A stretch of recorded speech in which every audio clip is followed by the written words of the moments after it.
Hello, I'm Lisa J. Stocks here with Prez the Investor for episode 11 of our Sunday Stock Talk. How are you, Prez? I'm doing fine, Miss Lisa. How are you? I'm hanging in there. So, can you please share if you want to give us an update on what goes on over at your channel as well as what this week's topic is?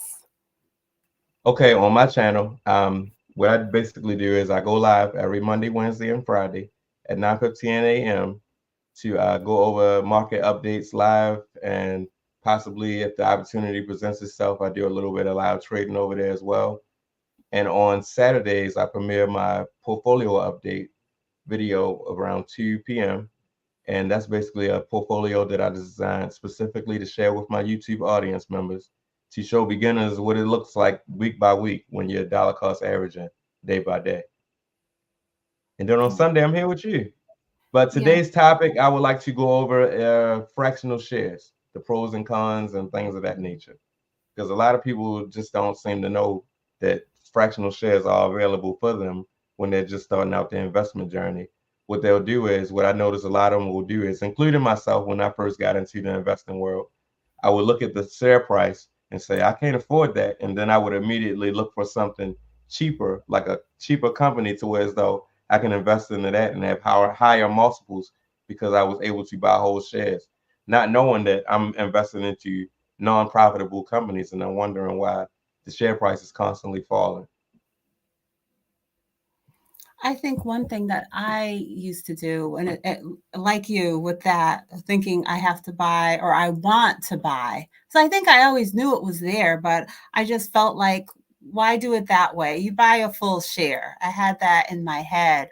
And another thing that I would do is try to search out penny stocks and I was, I think, more open to penny stocks because you definitely can buy a lot of it. But that's not the way to think about investing because I've done much better focusing on, even if it is a small amount, 5, 10, $20, investing it into Amazon or Apple or Google, as opposed to trying to find the next big thing or just trying to invest into things that fit into my budget as far as buying full shares.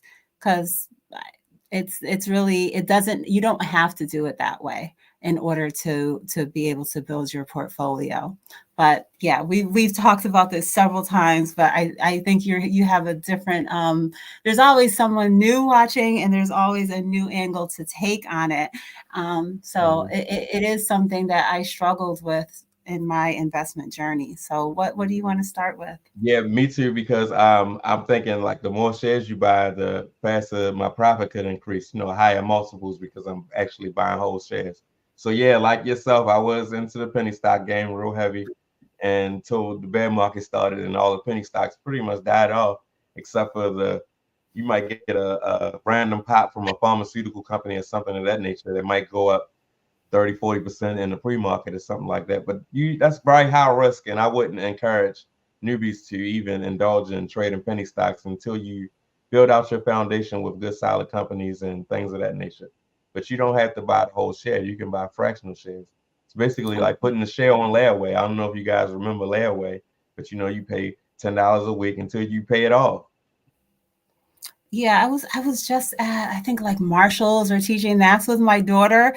My daughter's a teenager, and I was explaining to her, like, when I was in high school and middle school, whatever, layaway. That we wouldn't just go to the store and bring the clothes right home. I would be paying. I'd come put $20 on a couple of shirts and have to come back the next Hmm. week for some more money.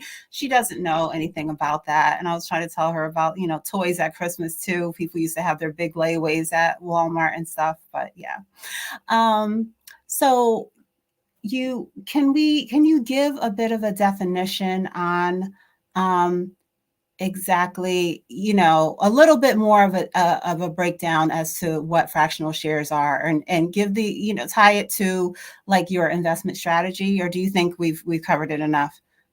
I can go over it again. I have a simple analogy that I like to use.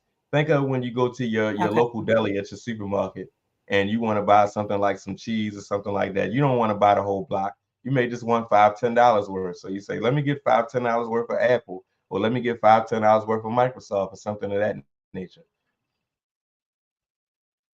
But yeah, that's a great analogy that I like to use to explain what a fractional share is and how it actually works. Okay. So let's start with dollar cost averaging fractional shares, because those are the two things that kind of go hands in hands with the way that we go about investing um, in our personal accounts. I would say definitely. Hmm. um, and what that does for you is allow you to just mitigate the risk, just focus on you set a plan and you stick to it. And that's a big issue with people in their investing journey, is not staying consistent.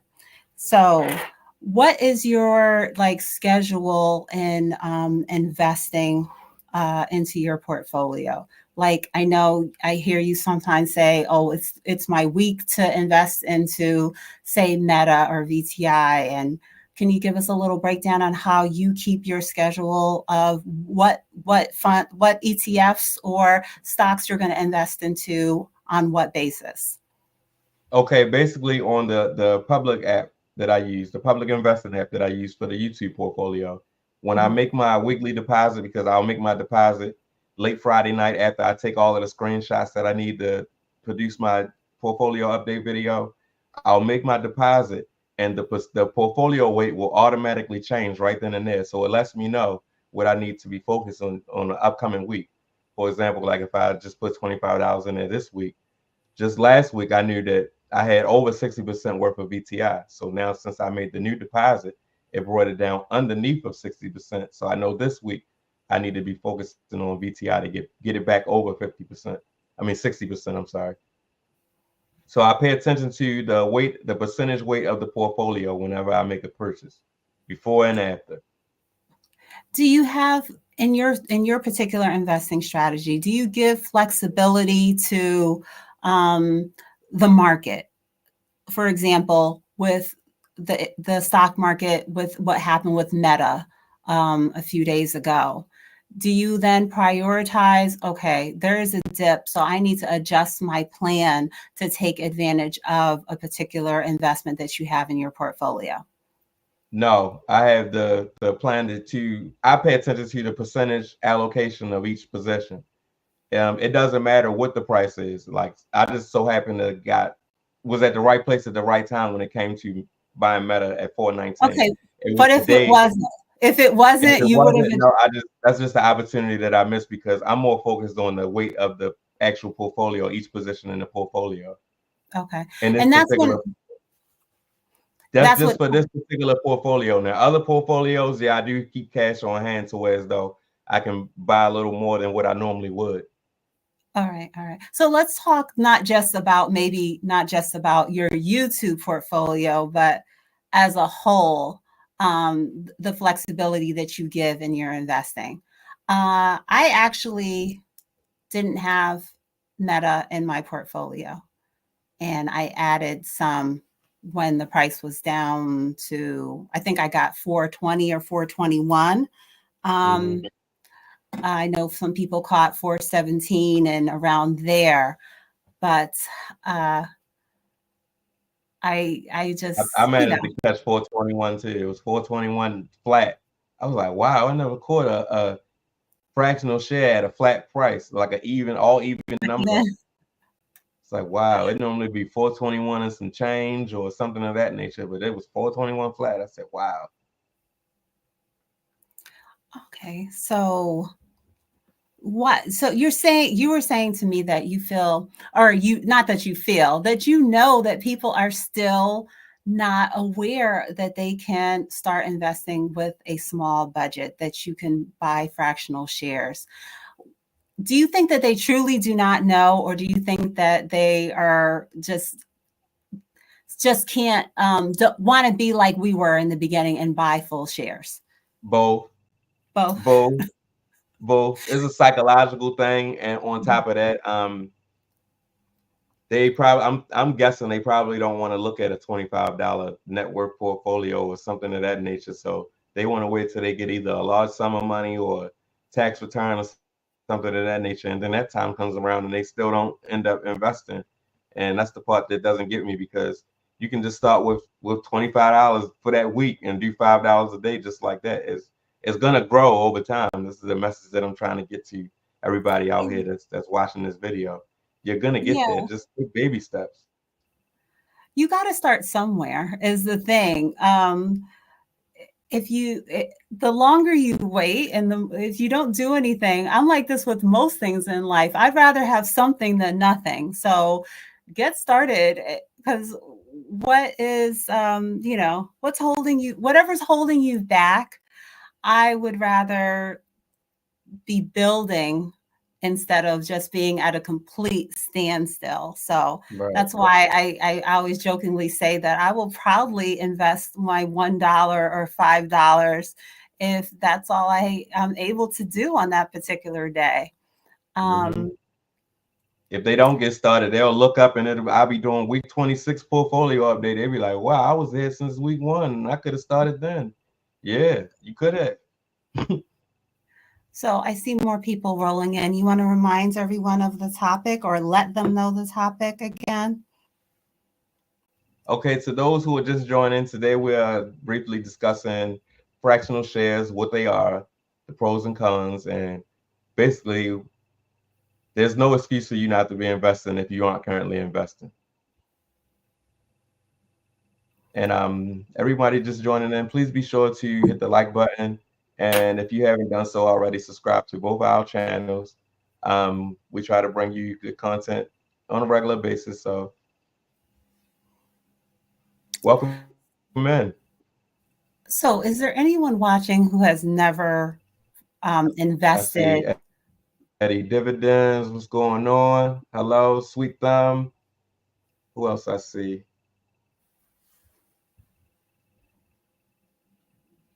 Tamika Yeah, Davis. Good afternoon. you seem like you're breaking up a little bit, Prez, with the audio, but hopefully it Am comes I okay back now? again. Yeah, it's better now. Um, Okay. I forgot what I was saying. So, is there anyone watching who has never invested by a fractional share in their own personal portfolio? I've invested, I think my lowest investment amount, $2.50. My, I definitely have my $5 and $10 investments that I do on a very regular basis. Uh, and what I talk about here on this channel, a lot of the portfolio that I share is kind of extra additional investments that I do for myself and my daughter, outside of my retirement accounts, my 401k, which I do at Fidelity. So I always like to share that because, like, I just made an adjustment to my 401k where I increased it by an additional 2%. So I am building my retirement account at a much larger rate, but I want to have money for early retirement for myself, and I want to invest some of my daughter's money so that she has a head start, that her money is growing and building at a different rate. So that's why I created investments for an investment account, a UTMA account for her also. So I'm going to always stay focused on additional investing. I've been doing that for the last 5 years because I feel like that is something that I can tap into before I'm ready to go over to the true retirement accounts and I'm able and eligible to get Social Security and my tap into my pensions. I should, when the time comes, have two pensions from companies that I previously work in and one that I'm currently working at. So let's get into maybe some of the pros and cons of dollar cost averaging into funds, and meaning buying across, buying steadily across all different price points, just whatever dollar amount that you decide to invest. So one pro is risk reduction. Um, what do you think about that, Prez? Do you see that Definitely. in your portfolio that you're able to just kind of be able to focus on the investment and take, like you always talk about, the psychology out of it. Take just stick to your plan and be able to build up your portfolio that way. Yes, definitely. At the top of my screen, when I'm looking at it from my computer, from the standpoint of my computer, I can compare the performance of my portfolio to the S&P, not only the S&P, but the NASDAQ, the Dow, and it has a little corner of Bitcoin in the far right corner at the top of my screen. So my goal is to try to beat the S&P, even on the bad days. If the S&P is down 2%, I only want to be down 1% or something like that. So I try to make sure I pick good sound investments, starting with the ETF, VTI, of course, and I take it from there. I scale it up according to what company I feel as though can do better and downtimes of the economy and things of that nature. Who's the most profitable? Who has the most uh, uh, liquid assets to where as though they're not taking on a lot of debt or they're not bleeding through their cash, that their revenue that they're bringing in. So I look at companies like that to be placed over top of ETI to give it just a little more diversity and exposure to individual companies versus putting everything into one ETF. Another pro, I think, is consistency, and we are often talking about this. I think that you and I, we both joke about, we like to invest. We like the physical going into the app and actually making the investment and feeling like we're actually taking part in the function of making our investment. But a lot of Mhm. people, they're going to forget. They're going to not prioritize it, perhaps overspend on other things and not allocate the money to investing. So I think with being consistent, a lot of people just need to take it out of their hands and just set up that every, say, 2 weeks, $100 gets transferred into the account. And then also set up something where you're purchasing, say, 10 or $5 on whatever particular increment into the particular investments that you have. Do you think that people are fighting that part of the investment journey also when they are in the place where they have to invest on their own? Um, I think I'm trying to think of a nice way to put it. I think it's lazy. I'm gonna just be blunt and outright with it. I think it's lazy. You Because think if you really wanted to take control of your financial independence for the future, you would make it a habit to physically go and invest on a regular basis, whether it be once a week, just on Mondays or just on Fridays or every day like myself. You're gonna make it a habit. Like before I go to bed, just so I won't forget, or if I oversleep the next morning, I place my order for my fractional shares the night before. On Mhm. most platforms, you can do that. It's a Q market order.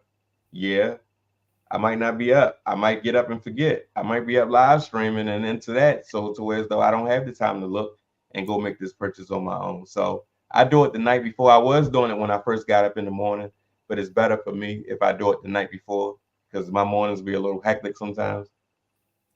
Well, I don't know if I want to categorize it as lazy because we're all different.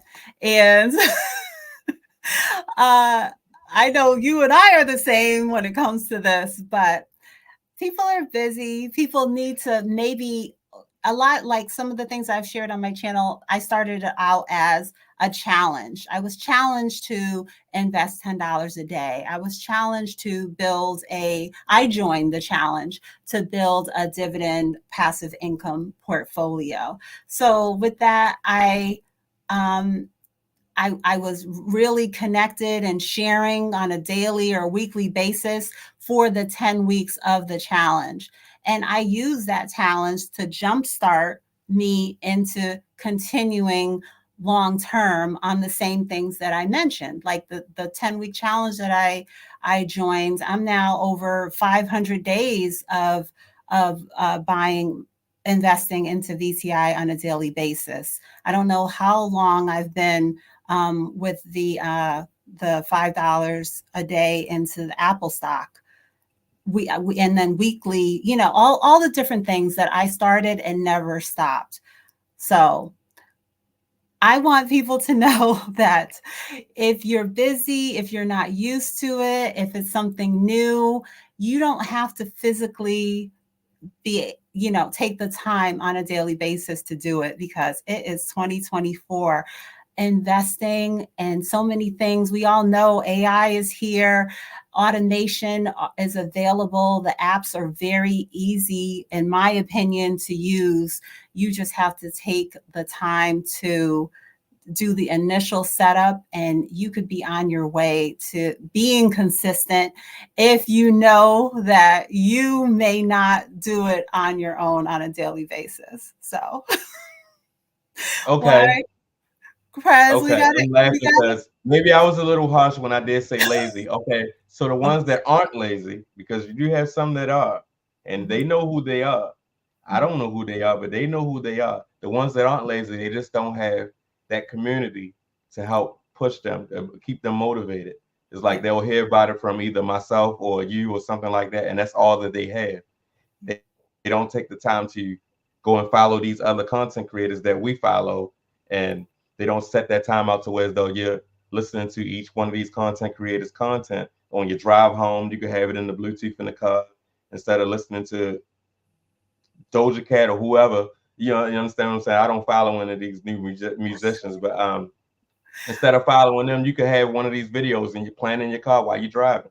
Or if you're at work and you sneak your earbuds in your work because you're really not supposed to have them, you could be listening to an audio book on the psychology of investing and trading or something of that nature. You understand what I'm saying?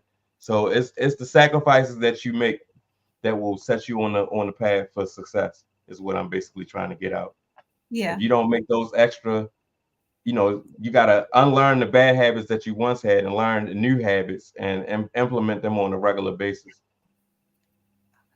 yeah, Prez. Most of the time, almost all of the time, you and I agree, but sometimes we're gonna disagree a little bit.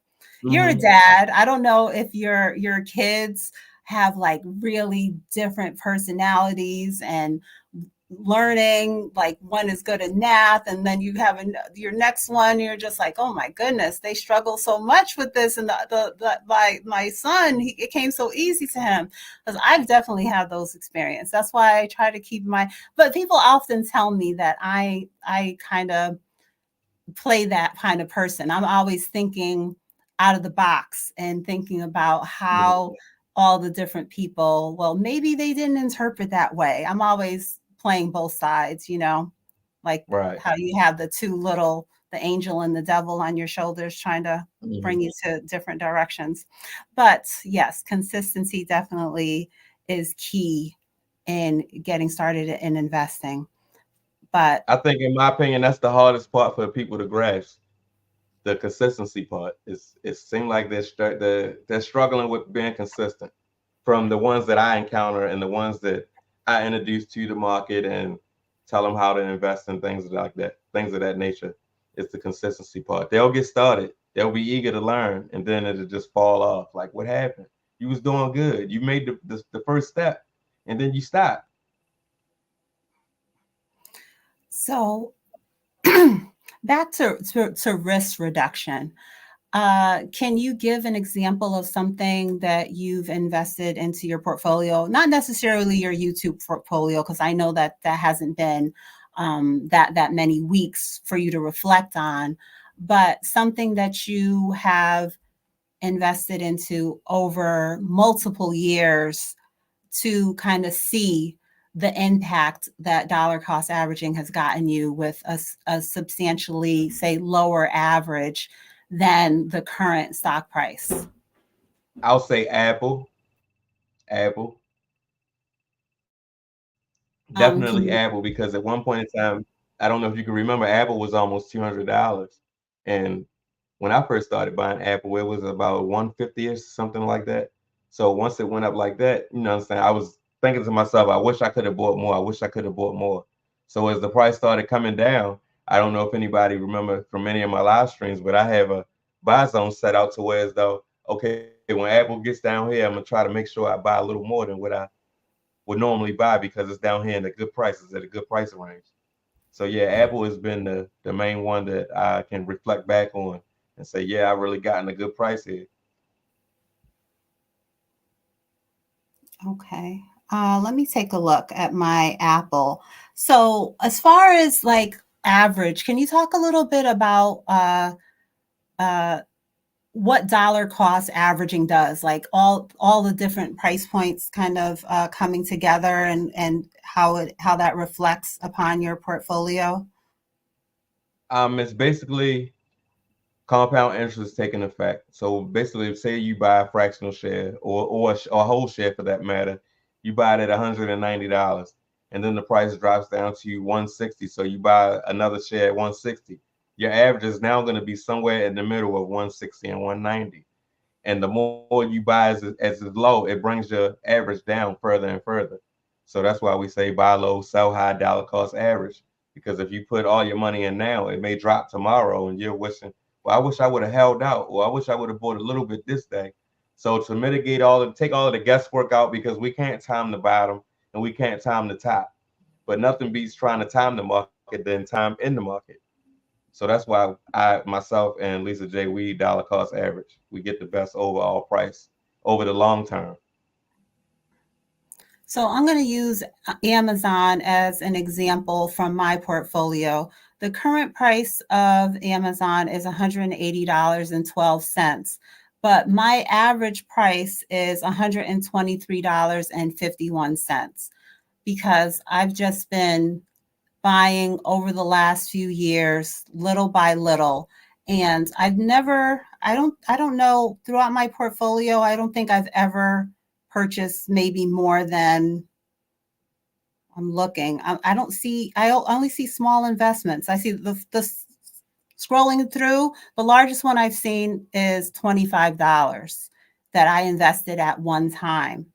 But right now, I have 17.5 shares of Amazon. So just being consistent, little by little, your portfolio can really grow into companies that you want as a part of your long term position.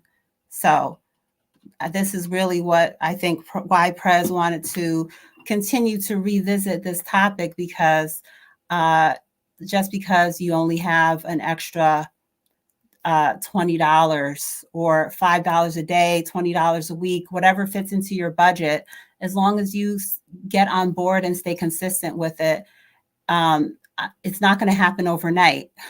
Nothing is going to, you're going to have to really stay committed to it. But if you say, I'm going to do this for 5 years, 10 years, 20 years, that's when you're really going to be able to see the results in the end. But on top of something like this that we share, definitely if you're working, take advantage of your 401k, your 403b, whatever your employer offers. If your employer does not offer a retirement account, seek out an IRA and a fund that is focused for you to save the at an advantage of a good tax rate that is made and in place for retirement. Don't just have only taxable accounts is my advice for people in their investing journey as early as you can. As soon as you start working, have a retirement account. If you want to have additional investments, do that in a separate account. So, any insight on that, Press?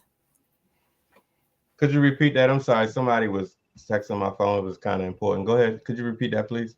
I'm just saying to stress as soon as you start working to have your retirement account, as well as, and that may be the only thing that you ever do is just focus on your retirement account. Be mindful of it and check on the performance of it. Just don't think that the company is taking care of it and they have the whatever Fidelity or Charles Schwab or whoever they use has your best interests at heart. You have to take the time to have an understanding, continuing to increase your contributions there. If you need to start off at a lower amount, say 5 or 6%, you have to continue to raise that and because we don't know what is going to be ahead there for us as far as Social Security and being able to take care of our older selves. So I'm just saying I that I'm totally agree stressing with you that. there. You definitely want to be.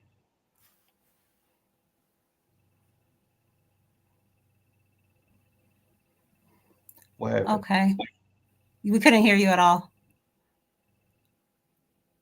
Oh, Are can you you hear me freezing now? up? Yeah, I hear you now. Okay, what I was saying, I totally agree with you there. You definitely have to be vigilant on the performance of your 401k through your employer, because you never know. You don't know where they're actually putting the money. You want to check and make sure they're putting it somewhere where you want it to go.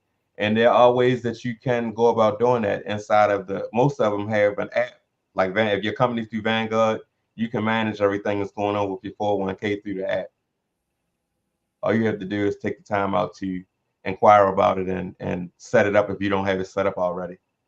And you can even make adjustments as to where your contributions are going. You can increase your contribution or decrease it. Have whatever you want, whatever it is that you need to do as far as managing your 401k plan, because you can manage it on your end as well as your employer managing it on their end. Okay. I don't know if we missed any questions. Jamie, if you're still here, I didn't quite understand your question. If you could ask again. So, yeah. So as far as, fractional shares, that doesn't really, well, we both use Fidelity. I'm really not impacted with it there because when it comes to investing for my 401k, it's coming out of my check and then it's allocated that way. But it is a great advantage for me in my personal accounts that I'm building. So, are we covered on pros of dollar cost averaging?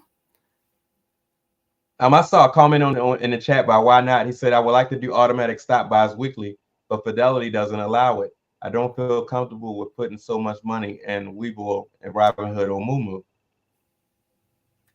I could have sworn that Fidelity does have recurring buys for fractional shares. You can even set a limit order on Fidelity for fractional shares, if I'm not mistaken. I'm not I don't sure. have any. I know you can make recurring deposits. I'm not sure if you can make recurring investments or not. I've never done it on Fidelity. I always just buy fractional shares just when the market opens.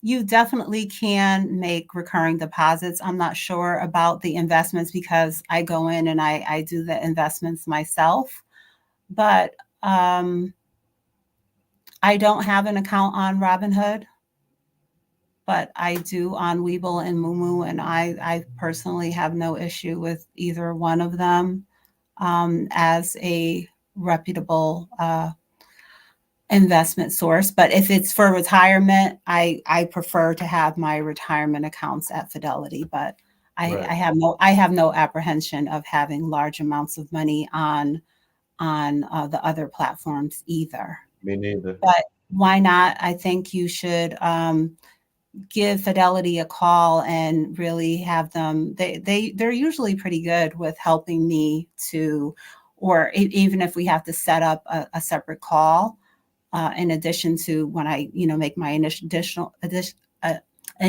call to them. Sometimes we do have to have a follow up, but I'll make an appointment and every issue that I've ever come across, I've been able to work through it with them with their assistance.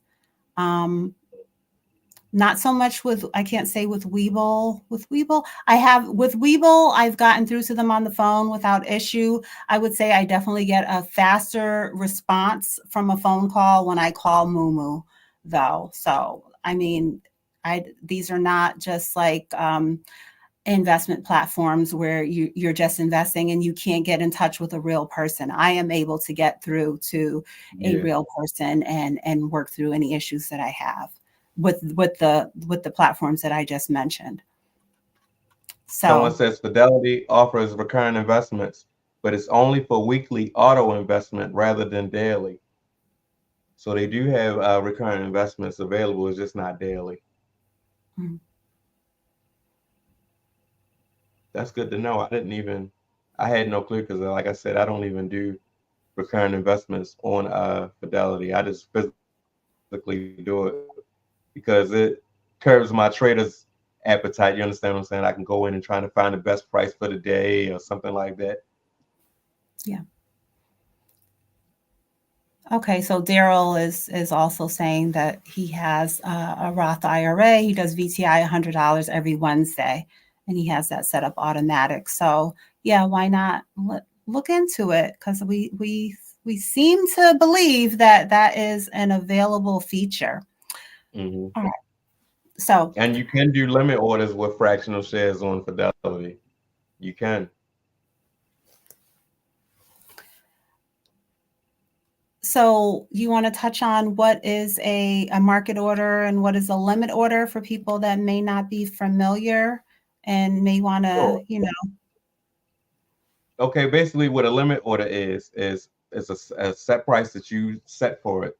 So say the price is currently 150 and you see it falling at support level is 148 or something like that. So you put in an order if it falls down to 148 by XYZ, whatever amount you want to purchase, and if it doesn't, then the order just sits there until whenever you cancel it. You understand what I'm saying? Unless you set it for cancel whenever the market closes. But most of us will set it for good till cancel. So whenever it drops down to that price, then the limit order will trigger off. Now, what a market order is you're buying it at whatever price that the market maker can execute the trade for at the time of purchase. yeah. So a good way to try to build up your portfolio, but your money is tied up if you're trying to seek a certain price and you have that order sitting in there, your money is tied up until it is able to fill. So depending on your budget, that may be the only obstacle that you have with having orders like that sitting. But I definitely do this.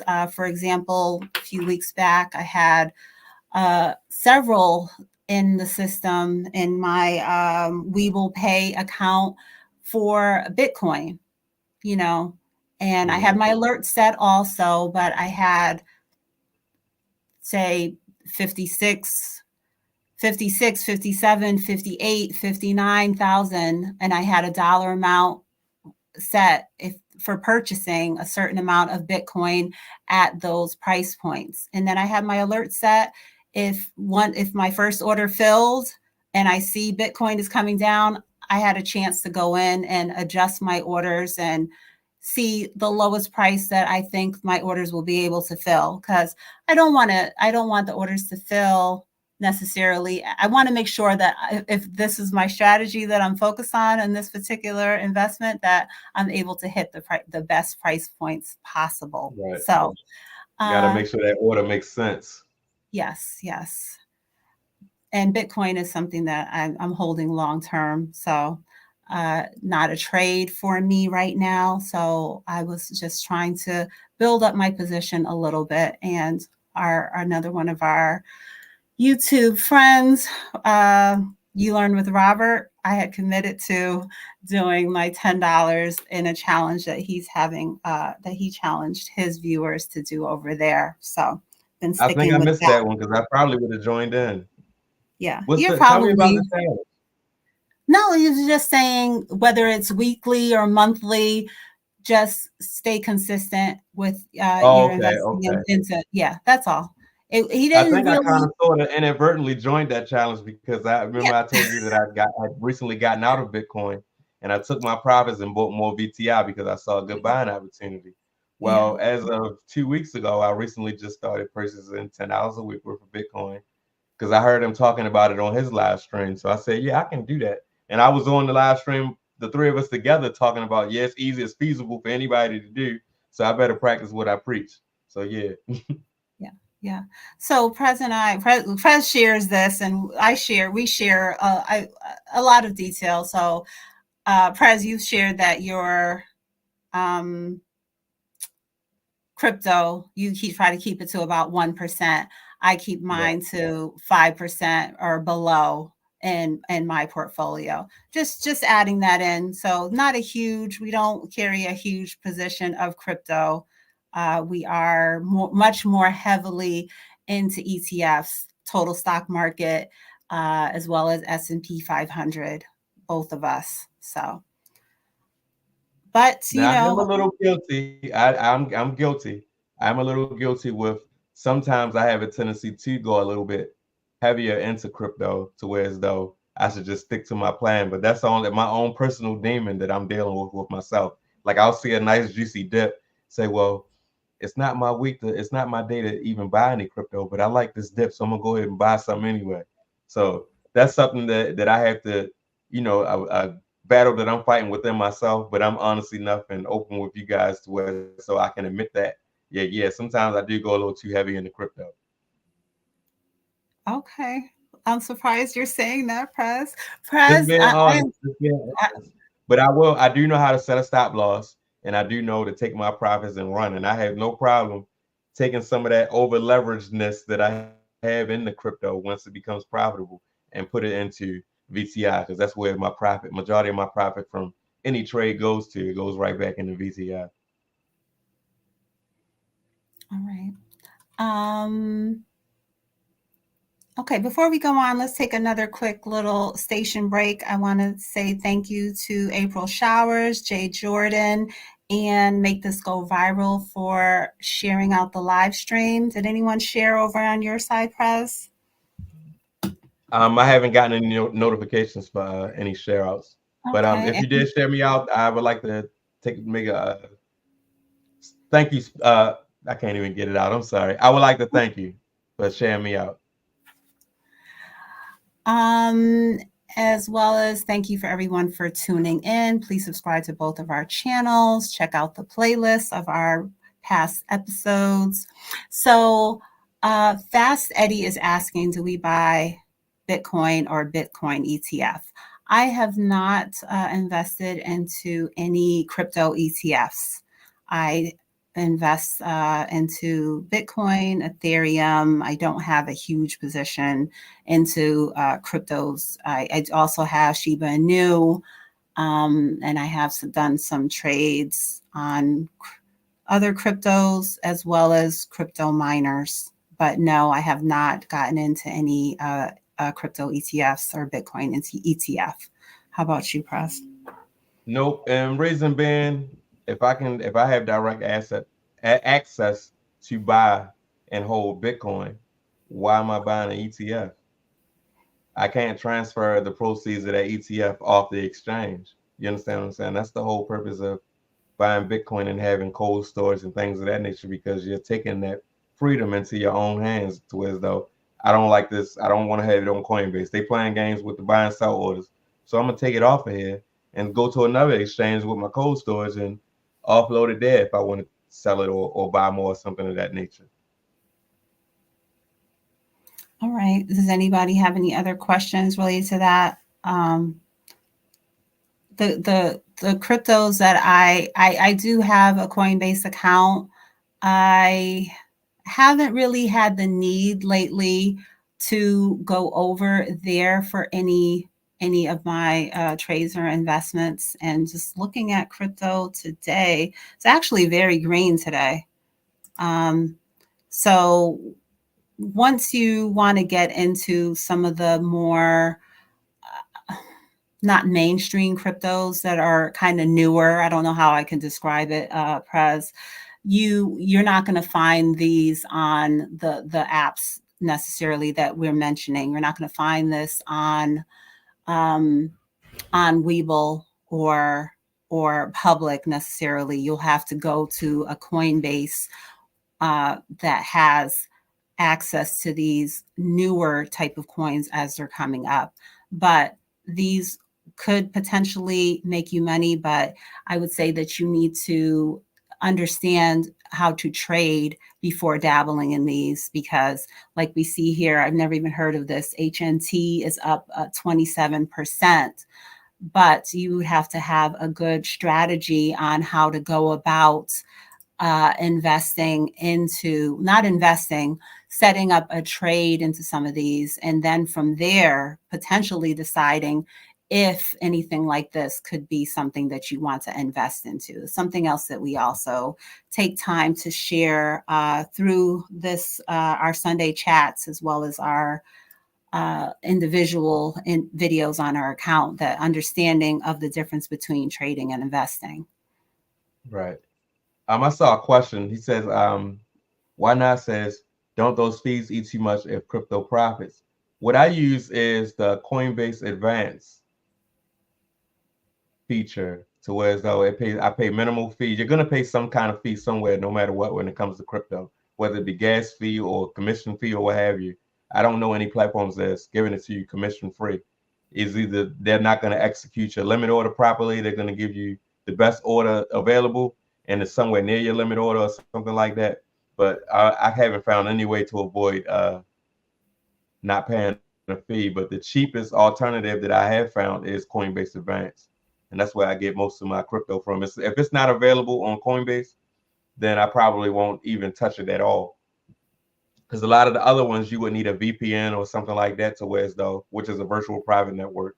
It masks your IP address on your computer, so you can use some of these other exchanges that aren't available to us in the United States.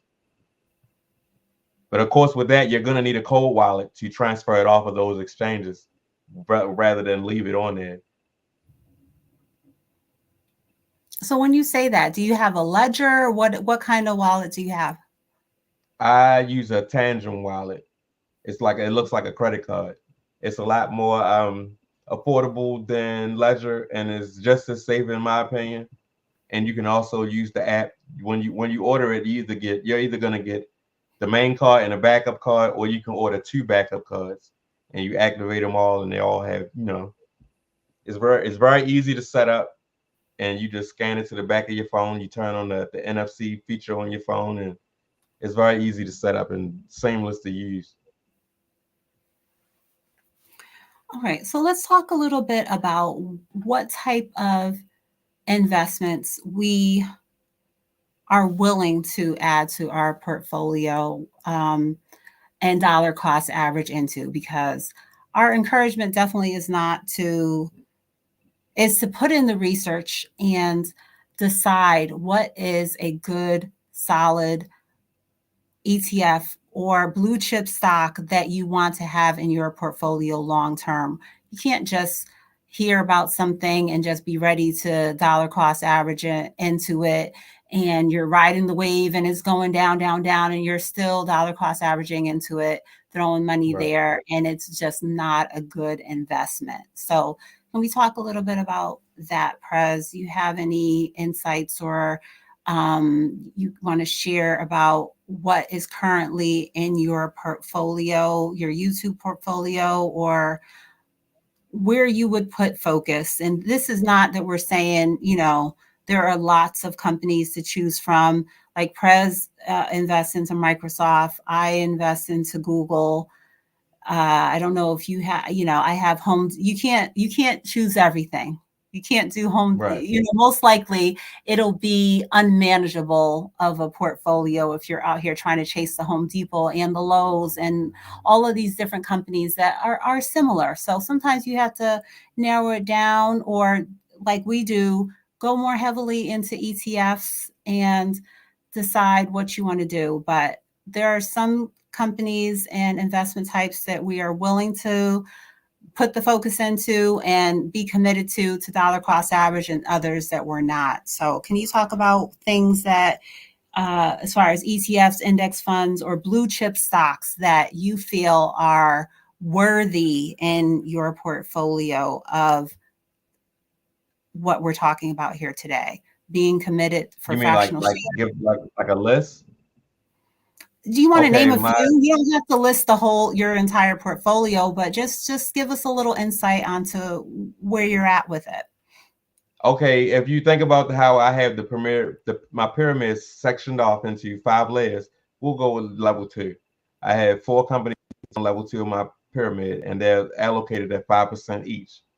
So combined, that's 20% of my portfolio. These 4 companies, and they are Apple, Microsoft, Tesla, and Alphabet. Those are my main four that sits over top of VTI in my portfolio. Now, you don't necessarily have to have all four. You can pick which one you like the best or things of that nature. Do your own research, of course, and this isn't financial advice. But once you do your own research and decide which company has the most growth potential, which company is the most profitable, and things of that nature, then you're pretty much good to go after that. And as far as venturing off into other companies beyond the tech sector or things of that nature, you really have to learn how to do your own research, how to evaluate these individual companies, because it can get a little bit tricky when you get down that far down the road. You understand what I'm saying? Like evaluating a company like Ulta Beauty or Ralph Lauren or something like that. You really have to by then know how to evaluate a company at a glance. Yeah, or know, put in your research before you try to commit to something so that you can see the potential of the long-term growth. Hmm. So you mentioned Tesla, Microsoft, Google, and what else? Apple. And Apple. Okay. Oh, I definitely have Apple in my portfolio. So some of the investments that I stay committed to are three that Prez already mentioned: Google, Apple, Tesla. Some others for me are Amazon and Nvidia. So um, I investments that have I those as well. It's just not as much. They're more so on level three, right. and the companies that are on level three, they could have made it to level two, but it just wasn't enough room for them there. So that's where they ended up. So do you can you think of anything that people might be uh, investing into or dollar cost averaging into that are really not a worthy stock for that commitment long term, like without a stop loss or anything? Anything that you're hearing or seeing? um, Anything meme related.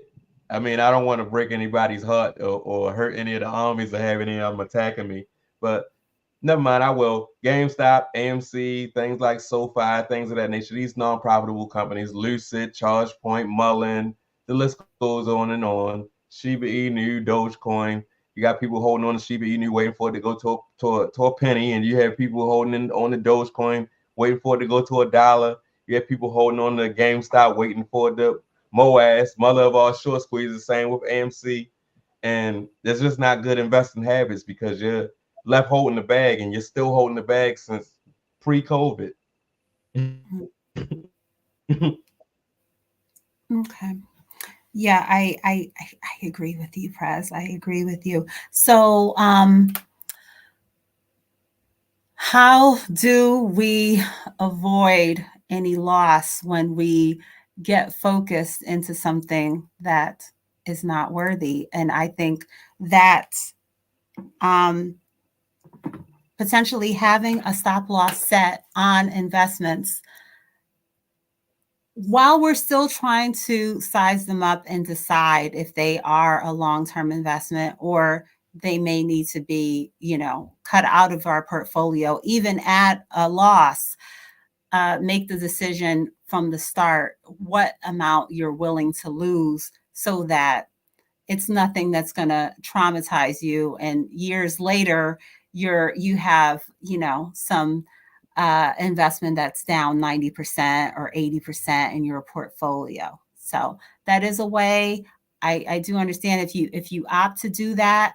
What I'm talking about is you opt to put in a order within your investment app saying sell this particular investment if it drops by a certain percentage or to a certain dollar amount. What you saw? What are you laughing at there, Press? Let me finish what I was saying before Somebody, I talk to you. So, with that, your investment is going to sell automatically if it drops, if the stock price drops, and from there you can decide if you want to buy back in or if you're. But you're taking a loss if it sells. But I would rather just take the loss than on certain investments than to sit here until it's down 80% down. That wasn't my intention when I started investing into it. I don't think that's anyone's intention. Our intention is to make money, but sometimes you add things into your portfolio that are not good choices, that something happens with the company, that uh, something shifts and it doesn't go in the direction that you thought it would. So there are ways to Right. mitigate risk. And I want everyone to know, I feel that everyone should be investing and taking advantage of this opportunity. So I want to just continue to talk about obstacles that really are not obstacles, or obstacles are things that we can find a way around in order to allow you to be confident and move forward with your investing and make strides and not be out here with the fear and uncertainty of what could happen.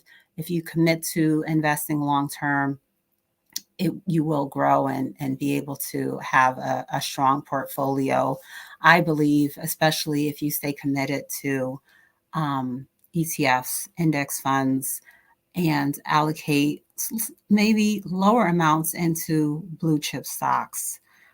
Um, so, what were you laughing about there, Press? Neil, I don't know how to pronounce his name, Mr. Stacker. I don't know if it's male or female either, but I apologize if I'm calling you Mr. and you're a Miss. But he said, I saw another Rivian at an off-road show, and I just died laughing because a lot of these bad investment choices that we have made and us that are still making are basically hype driven. We saw a content Mhm. creator either on YouTube or Reddit or wherever else on social media that was pumping this up. Maybe it could have been a potential short squeeze play or something like that, and when you're new into this world and you hear, once you learn what a short squeeze is and the potential gains you can have, it's like you basically jumped in a fast car that could possibly be going off a cliff with no seatbelt and you handcuffed to the steering wheel. Mhm. So yeah, that's why All I right. laughed. I saw that because they'll make excuses like that in like the comment thread, the community feeds on Webull or public.com, and they'll be making excuses that they're delusional as to why they're still holding on to the bag. Say, well, I just saw 3 Rivians on the highway yesterday, so I'm gonna just hold. I'm gonna buy the dip, and but the whole time you're in a sinking ship because this company is not profitable. And smart money, they see that it's not profitable, so they're gonna try to short it to the ground.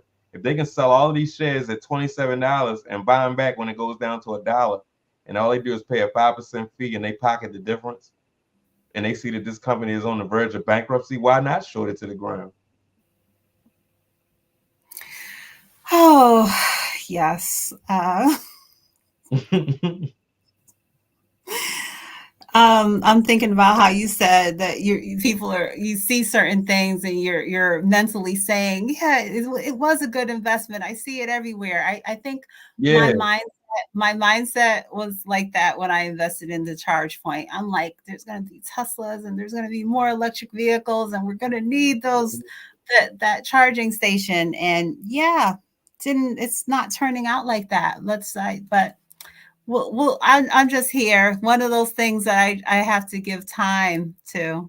I'm willing to give time to because I don't want to take the loss on it. Um, so Stacker has confirmed that he is a Mister. Okay. okay, okay. I'm glad So, my guess was right. Says all Rivian right. stock is down like 90%, but the car is still popular. Yeah, the car may be nice. Well, it's ugly to me, my personal opinion. They got them little 2 little bug eye slits on it. But the car may be nice, like Lucy, for example. I really love the car, but the company is trash. Like, I can't believe I wasted all of that time and energy investing in this company. Well, I just saw one on Route 30 a week ago, and it looked nice. So I'm gonna continue to DCA into this company because it could be the next Tesla. Not knowing every earnings report, they're bleeding out more and more cash. Like, do you really want your hard-earned money sitting in a company like this for a long period of time? When you look at Apple, Apple's up almost how much Apple's Apple up on the year over the last 5 years? You understand what I'm saying? You was it really worth getting in that fast car, that Lucid car, or that Rivian, when you could have been driving in Tesla or Apple or Ford for that matter? At least Ford pays a dividend. The shares are cheap as I don't know what, but at least they pay a little small dividend. Mm-hmm. I've never actually invested into Ford, but it seems like every time someone uses my Webull referral link, that's one of my free stocks that I always get is Yeah, Ford. So the little bit of Ford in my portfolio was gifted to me from those who use my link. Thank you to those who have used my link recently. Um, so any more questions? yes, Ford does pay a dividend. I'm not sure exact because they have preferred shares and then they have the regular shares. I'm not sure which one pays the most. I think the preferred shares pays the higher dividend, but just the regular Ford shares, they pay a small dividend. It's a very small dividend, but if you have a nice share size accumulated over the period of time and you're not over leveraged in the Ford, let's get that part straight, then yeah, you can accumulate a nice dividend over time and have it reinvest, have it set on drip to where as though it reinvests back into Ford if that's your desire to be a long-term investor in Ford. Because I believe Ford is one of the only automakers that didn't have to get bailed out during the 2008 financial crisis. I could be mistaken, but I think Ford was the only one that didn't need no help from the government. Yeah, I don't know offhand. But yeah. I was looking up NVO because I see Vinny was asking about it. So that's Novo Nordisk, another pharmaceutical company. I know you hold Eli Lilly. This is another one that has been in the news a Hmm. lot lately with their weight loss drugs that they are carrying and has really skyrocketed the performance at times of the stock performance. Um, I didn't even realize. I I've know heard of the I company, but I don't know much about it. As far as MVO, I've heard of the company, but I've never owned it or done any research on it at all. I try to stay away from a lot of the pharmaceutical companies because if the powers that be don't agree with what's going on with this drug or what have you, then they'll do everything in their power as far as policy making is concerned to keep this company out of the loop. so yeah about Ford. Ford is not anything. I did hold the Ford that I have in my portfolio, but if Mhm. I've had it in my portfolio and I've seen it go from $10 up to 20 and right back down. So not an investment that I'm glad that I didn't take the time to build into it because or Mhm. I would have seen it as a potentially a trade when it did go up to 20 because it's not anything. There other investments for me have had steady growth and not a 50% decline after going up. Same thing with JetBlue for me. So I've been much more uh, happy with the performance of the things that I've mentioned that are kind of always at the top of my portfolio, my Amazon, Apple, Google, those type of things. And then, I'm open to other things like Tesla, but a very volatile company. I'm glad that I have so many others that are steady, that have been a more of a steady growth for me and over the last 4 or 5 year commitment into building up those positions, as well as staying committed to bringing in more VTI or VOO into my portfolio. So Neo's making a couple of other comments there. Did you read through those, Press? Tesla stocks traded sideways for over a decade before it did anything. Yeah, that may be true, but if I was investing during that time period, which I wasn't quite into the market just yet, before Tesla became profitable, knowing what I know now, I probably wouldn't even have bought it back then because they probably weren't profitable. I want to long term invest in the companies that are already profitable. And as far as there's nothing wrong with holding Rivian long term, but I would have it if I would have it in my portfolio. It would only be like 1% of my portfolio. I wouldn't have it at 5% allocation or 2%. It would just be 1% of that portfolio. It will be at the very top of my pyramid because I'm not trying to have all of my capital tied up into this company that's not yet profitable. Like this is my money. I'm sorry, I just can't do it that way. I would much rather have more of my money working harder for me in profitable companies, starting with a sound ETF first. That way, if Rivian goes under, I'm not gonna worry about that 1% I lost. I held it, it went to zero. Okay, I was willing to lose that. It was only 1%. He said, either way, I'm not buying any. Oh, you messing with me, Neo. Okay. So I Neo might pulling a take a me look on me. at, I might take a look at NVO potential, what's going on with them with the upcoming earnings. I'm definitely going to be taking a look at Amazon, which is coming on the 30th. Any earnings coming out this week Hmm. that you're eyeing to take a look at, Prez? Eli Lilly also has earnings this week, and Okay. I just bought more Eli Lilly in my YouTube portfolio on Friday, so I'm keeping an eye out on it. I'm hoping that it beats earnings and run up a little bit versus it tank on me, and I already missed the opportunity because I'm not going to be buying anymore if it falls. You understand what I'm saying? Because this is my week to do something else with that $5 a day. So I'll just have to wait for the next cycle for me to go down to that part of my pyramid to where so I can buy more Eli Lilly. Mhm. Someone says SoFi has earnings tomorrow morning. In my opinion, SoFi is just merely a trade. Now, I do like SoFi as a company. I really like the app. I like it's very user friendly. Not only do you have banking, you can buy stocks, you can trade options on SoFi, the SoFi platform, and things of that nature. They have a pretty good referral bonus, so you can, you know, use your referral link the same way you do with Webull and Moo Moo. But until SoFi is a sound, profitable company, it would only be 1% of my portfolio, the same as Rivian if I was to hold Rivian long term. Mhm.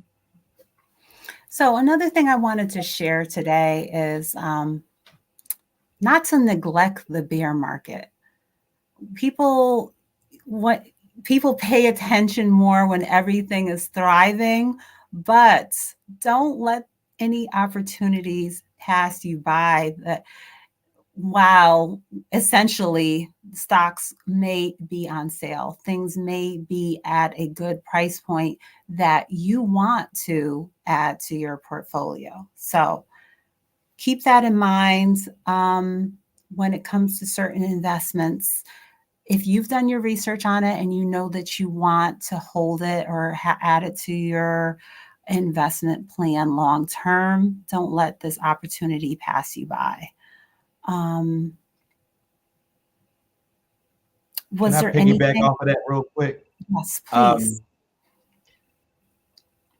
First thing I need you guys to do is actually learn how to evaluate a company. There's plenty of free content out here on YouTube that will give you uh, how to evaluate a company for dummies standpoint, to where as though you can just look at it as a glance. Is this company profitable or not? Once you learn how to actually evaluate a company, an individual company, okay, we told you to buy ETFs. Okay, but ETFs are boring. Okay, you want to do individual companies? Okay, learn how to evaluate this company.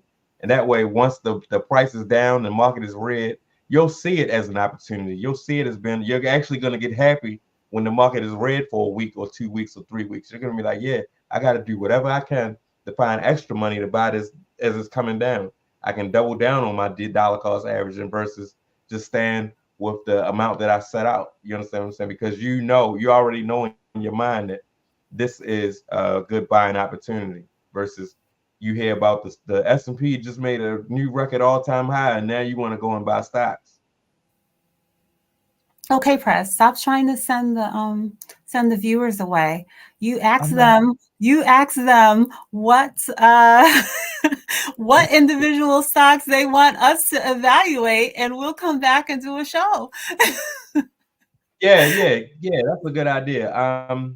Let me know in the chat any individual companies that you're interested in holding long term, and I'll take a note of it and come back to you with my opinion, my personal opinion on if I will Are hold this we company long term, or if I were to hold it long term, where would I put it in my portfolio as far as how much would I allocate to this company?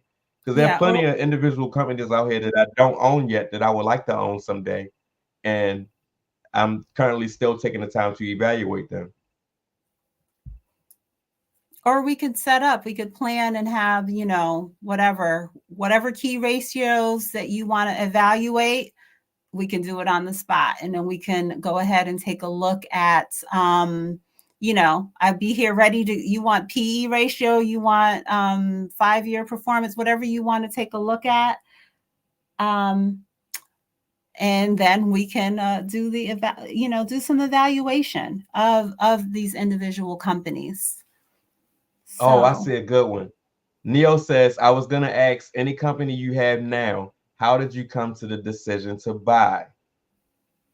That's really, really easy. First of all, once I initially heard about the company, I wanted to know everything that this company does as far as what type of product and services they're offering to the consumers. And once I agree with that, okay, they're into all of these different things. I like that. I start looking for the growth potential. Okay, where would this company be at in 5 years? How much of the market share of this particular industry do they currently own or have control over? So for example, you have Netflix that does streaming services. How much of the market share does Netflix hold versus the competitors? I take all of these things into consideration, and that pretty much gives me my decision whether I want to invest in this company long term or not. Does it have growth potential? Are they profitable? And are they dominating their sector? Those are the three main things I look at for a long term position. If they're not quite there yet, and I see the vision, so like a SoFi, I see them becoming profitable later on down the line, years to come. So I'll allocate my funds in that position accordingly. I see SoFi maybe 10, 15 years down the line versus 5 or 10. So I'll allocate less over time. I'll accumulate a larger position, but it's still going to be less than my more sound investments, if you can understand where I'm going at with it. okay. So the only thing I see, the only SoFi is only stock that I see someone has mentioned for an evaluation, company evaluation. Um, Someone asked, what technical indicators do I use when trading? Um, I use the 13 EMA, the 48 EMA, and the 200 EMA, and I also use the RSI and the MACD. I pretty much keep it simple. There's no wrong or right indicator. They all coincide with each other. It's all your personal preference once you learn what the indicator does. Is no None of these indicators are going to predict the future for you either. I use a collection of those, the ones that I named, and they're like boxes that I check off before I enter or exit a trade. Is this one right? Is this one where I needed to be? Is this one where I needed to be? Okay, now I can move accordingly. so I know you often trade the SPY. Do you use inside of, for example, Keenan's Discord? Do you use the bots and the automated bot alerts within there in your trading strategy when it comes to any other um, options that you're looking at? You mean as far as individual companies Yeah, I don't know what type of or just alerts the SPY per you se? may SPY or individual companies. Do you use the bot alerts in any way in your planning of, or while you're actually live trading. When I say live trading, I Very mean not rarely. just okay. Very rarely I'll So use you them, and the only times that I will use them is if I'm looking at a medium term swing trade on an individual company or something like that. I won't use it for options or anything like that because I practically primarily trade the SPY when I trade in options. Or if I don't trade the SPY, I'll trade QQQ. I really stay away from the individual companies due to mainly because of my own bad experiences that I had with trading individual companies. mhm, mhm. So you just taken the time and gain the knowledge on how to chart for yourself, as Right, opposed to using any automated bots to assist right, you in choosing your trade. Okay. right. I've taken the time to do it myself. I trust myself more than I would trust a computer. You understand what I'm saying? Just me personally. Mhm. Okay. The only thing I So trust is the stop loss, and I halfway trust that. what does that mean?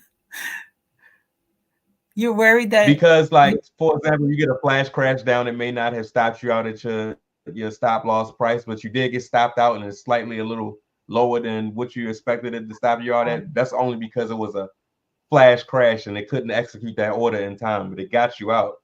But you took a little more a bigger loss, a small.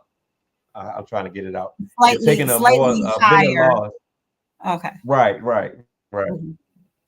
I got tongue tied. I'm sorry.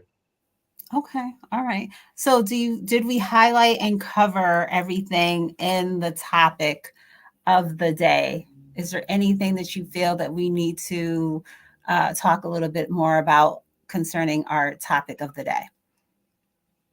Oh, Robinhood does offer fractional shares for the minimum of $1. You can invest as small increments as $1 on Robinhood. I know a lot of people have their own personal hangups about Robinhood due to the buy button being snatched during the meme stock craze and things of that nature. But all in all, Robinhood is still a good app to buy and hold stocks. You may want to set up a dividend portfolio to where as though they have the debit card to where though you want to start cash dipping into your dividend payments. I'm not recommending you do so, but they have that ATM card available to where as though you don't have to wait 2 3 days for your money to clear and then go back to your bank. You can just transfer it from your brokerage to your spending and use the ATM card, make a withdrawal from the ATM machine or make your regular purchases. At one point in time, they had like a some type of bonus to where as though every time you use the card, you was getting they were doing the roundups and they were giving you fractional shares of the company of your choosing. Back when I was invested in the Johnson and Johnson, anytime I swiped that card, it was giving me fractional shares worth of Johnson and Johnson. So yeah, just don't be biased as far as using Robinhood and things of that nature. I wouldn't recommend you use it for trading per se, unless you're buying whole shares and you're setting your stop loss and things of that nature. But buying and holding, I don't see anything wrong with Robinhood at all. I think it's a very good investment platform for beginners. It's very user friendly, and you can invest with as little as $1. Mhm. You can do $1 a day. Okay. So both of us, both Prez and I, have links to our investment accounts that we use that you can use to support us, as well as you will get free stock. But most of the others start at a minimum of $5. Moo Moo has just Hmm. recently added fractional shares, but it's not for all of their investment types. Seems like right now it's primarily individual stocks. I do not see that option yet for Hmm. ETFs. But do you have your Robinhood on your in your description of your videos? No, I don't. I'm gonna have to go back and update my referral links as far as adding Moo Moo and Robinhood and SoFi to the mix. All right. But right now, the only referral link that I do have in my description is Webull. That's only because I like the Okay. promotions that they give for the referees. Yes. Yes, they do. They do have great options there. I think Moo Moo does too. Um, so anything in this week's stock market earnings season? Any accounts that you want to look at before we end for today? It was a very loaded week with earnings, lots of excitement. Anything? Nothing really and that really concerns me. Anything like that. Everything was to be expected as far as the companies that I hold long term that reported earnings this week. Um, Meta was a little bit of a shock because they beat earnings, but the share price still came tumbling down. But I looked at it as a buying opportunity. I just so happened to be at the right place at the right time, and got to get my nice little fractional share Meta at a discount. So nothing really concerns me as far as this week, as far as earnings or this week coming up. Um, the only thing that does concern me as far as earnings is Apple, and I believe their earnings are May the 2nd, if I'm not mistaken. Mhm. But that's the only company that if they don't do good with their earnings, it could potentially bring the rest of the market down right along with it. Because Apple is heavily weighted in a lot of these ETFs and index funds. So if Apple misses earnings and it start tanking, that could be potentially a much larger market correction versus what we already experienced already. This 6% pullback that we experienced from the previous all-time highs. It could turn that Okay. 6% market correction into a 10% market correction is basically what I'm saying, which is another buying opportunity. Yes, yes. So, yeah, I did have a few cons down as far as, dollar cost averaging and buying fractional shares, but I think neither one of them really impact us because, well, what did I have here? An upward trend, and you're sitting on a substantial amount of money that could be invested rather than you're holding cash that is taking longer to be invested. I don't think that I'm losing out in building my portfolio to either one of these because as far as an upward trend, I'm investing all the time, and I invest more heavily because I'm not as in tune and I don't want to say the word rigid, but I don't keep my portfolio weight as tight as Prez does. So if I see a price I like, I see a price dip, I will allocate more money there and then just, figure out going back to some other investments that might have been on my agenda to invest into this week if like what would happen with uh certain things that happened that kind of just threw me off, and I said, oh, let me just put all the money I have available into that because the price is at such a good price point. So, and then as far as sitting on cash, I don't have a lot of money sitting in my investment accounts waiting to be allocated out, so I don't feel like I'm losing money that's only gaining the 5%, around 5%, depending on which platform, um, that as being sitting as uninvested, where it could have gained so much more if it wasn't.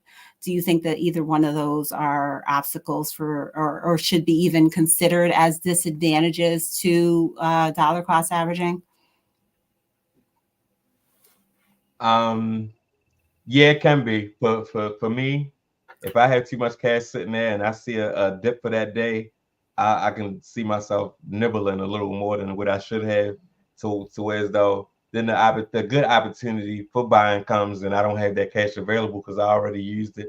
So I like to keep it available at least in my checking account to where as though I can make a deposit. It slows me down a little bit versus having it sitting there in my buying power and I'm misusing it. You understand what I'm saying? So I'll keep it a little bit, keep a divider in between it. I have the cash available in my checking account to invest extra. But if it's in my buying power, I'm not that strong to control myself to not buy more than what I should. You understand what I'm saying? Okay, I think I'm the other way Yeah, that's just around. something that I I do personally. But yeah, it is good to have extra buying power to take advantage of those nice juicy dips that you see. But me personally, I like to keep it low, further away in my checking account. That way I have to physically make the transfer. It gives me time to second guess myself or talk myself out of making this purchase that I should wait a week, an extra week or so. So that's something that I use to, keep myself in check.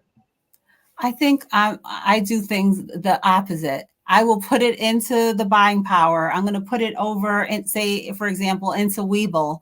And then if I needed it back into the checking account, I'm going to be transferring it out because the checking account, there's no interest there. At least at Webull, I know I'm at least getting my 5.0%. And like I've shared in the Right. past, I don't care if it's 10 cents a day. I want to get my 10 cents a day with earning interest on my money. So, yeah, I would do it the other a little differently than Prez. But I have instant deposits anyway. So even if it was in my checking account, they pretty much will Hmm. immediately allow me to, at least for Correct. buying stocks, it's immediately available to me, even though the transfer hasn't gone through. Maybe not for my options buying power, but for my investing buying power, it pretty much goes up. So, okay. I think I got through all of the notes and that you shared with me and that I pulled. So I think I'm ready to end for this week. Thank you, everyone, for tuning in. And I'll say this, I was going to tell Prez after, but I was going to ask him if maybe we can do a pop-up live sometime one night this week in the middle of the week, because I think we're going to have some things to share, but we'll be coming to you with that really soon. If Prez says yes, that we can have an extra live stream this week. Um, so Hey, thanks. yeah, I'm with it. You would. All right, guys. Thanks for tuning in, and we will see you next Sunday. Please, I don't know if I think I adjusted my comments, so now you can leave comments after the live stream. I'm not sure if I had that on properly beforehand, but feel free to leave a comment on my side or Press side of things that you may want us to cover in future episodes. And we will be back hopefully next Sunday with episode 12. Thanks for tuning in. Prez, can you close us out for today? Sure. If you don't find a way to make money while you sleep, you will work until you die.